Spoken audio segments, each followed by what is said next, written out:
Hi guys, welcome to another episode of Say Your Truth, and I'm your girl Precious.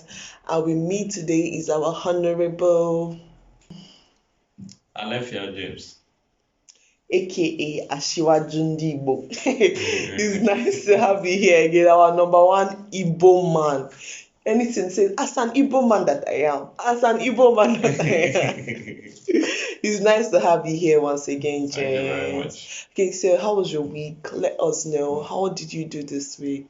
The week have been fine. We've been trying to put eye on the judiciary, and finally the eye is out of sight. So, All eyes on the judiciary.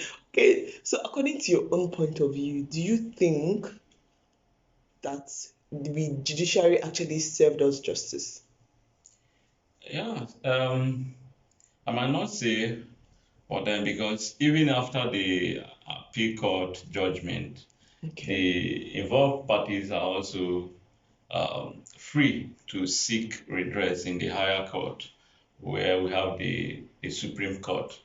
But then, looking at the judgment yesterday, because the judgment was actually televised, Yeah, and it was. we watched everything that happened.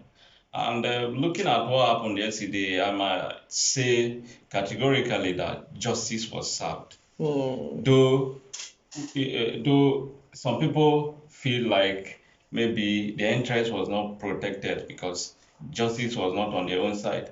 But the justice must not benefit everybody. Okay, are you trying to say that some of us actually put our emotions into some candidates? Yeah, that's just what actually happened because um, me personally, I'm a supporter of Asiwaju Bola Tinubu, and Asiwaju Igbo, what do even you after the expect? election or before the election, many allegations were coming up about the drug case in the US, about the $460,000 forfeiture in the US, Yes. about the 25% FCT vote in Abuja, and other issues that came up. So, but those things, during all the court proceedings, evidences were brought, and maybe the court have seen that those evidences that the parties involved, like the PDP and the Labour Party led by the presidential candidate, Mr. Peter Obi, the court have seen that those evidences doesn't satisfy what they needed. So justice was actually served. But then, because of should I call it frustration that we've been facing in this country, and we've been clamoring for liberation from this old order because we actually know that what most people are fighting is that Tinubu is old and all that. Yeah. Because if you tell me that this person is, I don't base on hearsay Okay. about people. If you can come to me and tell me that Tinubu is bad, blah blah blah, and you're not giving me, if you tell me that this person, Substantial yes, evidence. substantial evidence that this person is bad, I won't believe you. Okay. You can't just tell me that when he was the Lagos State governor, this happened, this happened. You give me data and everything, so that everything, if I'm looking at it, I don't judge the book by the cover, because that's what actually happened. Many of us were convinced into supporting a particular presidential candidate because of what we heard about another person without us thinking. So I think many Nigerians put emotion in this whole process, and it's not good. If you go to social media, people saying justice was not served. How? Even though, had it been that Mr. Peter Obi article won in the appeal court yesterday, you still see people clamoring that justice was not served. And that's to show you that justice that might favor you today might not favor me tomorrow. True. So that's just the truth about it.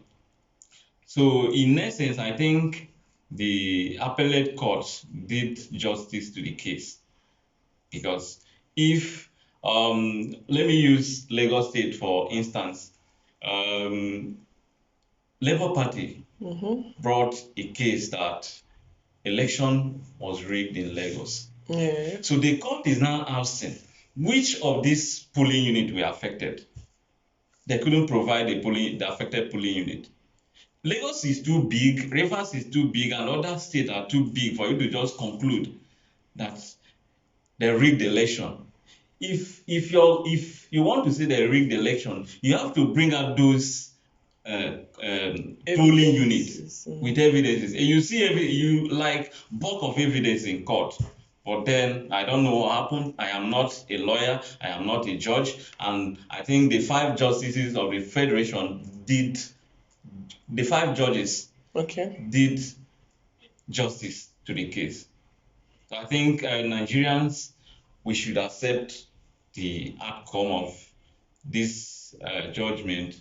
And again, for the presidential candidate of People's Democratic Party, Alhaji Atiku Abubakar, and the presidential candidate of Labour Party, Mr. Peter Obi, and all Nigerians, if we should accept this judgment, the best thing is, if they have the interest of people at heart, is to support this particular administration, and we are going to get it better. Okay, I think I should ask this question. I asked this question earlier this year when we had the whole the whole election and stuff like that. Now that by God's grace, if there's no redress, Yeah. what are you expecting from this government? As in, because now it feels like it's actually now he just went into power. Because with the whole court case that was going on, Nigerians still had hope. Okay, let me use some opposing parties still had hope that their own presidential candidate will eventually take power.